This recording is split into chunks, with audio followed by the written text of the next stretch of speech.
I was sitting there with a pretty major question. Is there gonna be a season 2? So I went and did some research. As I'm doing this research, I come across this Reddit post from a week ago, a couple days before the show came out, talking about how Netflix actually announced this show in 2018. And that this show's actually been in production since 2022 in some way, shape, or form, which, as far as recent times, is a long time for an anime. And not only that, but Netflix barely did anything to promote this show coming out. I mean, they did the normal stuff. Like, you may have seen it on your, Netflix coming up or whatever, and there was a trailer, but the worst part is the second trailer that came out a month ago wasn't even produced by Netflix. It was produced by WIT, who's the animation studio. And I hadn't really thought about this much, but this Reddit post points out that's not normal. It is not normal for an animation studio to produce a trailer like this.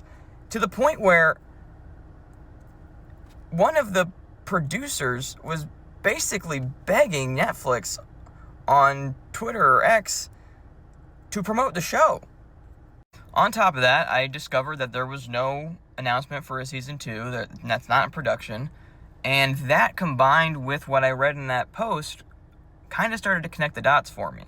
Now, obviously this is all theory, but based on what the vibe I got from those first 17 great episodes, it felt like the story was kind of getting paced out for 35 to 40 episodes. I don't think it was ever intended to be this prolonged show that ran for multiple seasons, but it definitely felt like that episode 17 was almost like that midpoint climax that would kind of lead to a falling action before an additional climax towards the end.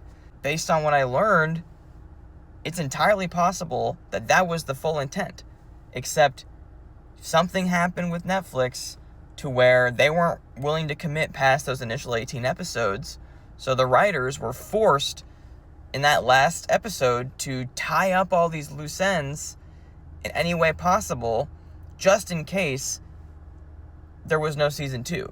And Netflix might have even pressured them to do that. They might have even told them, hey, we don't know if we're going to sign on for a season 2, so don't leave it open-ended.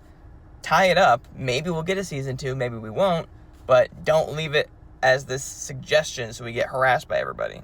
And keep in mind, they could still do a season 2. I don't think the ending made it impossible for that to happen.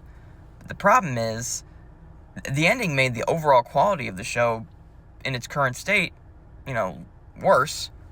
Not to mention, the ending completely removed the full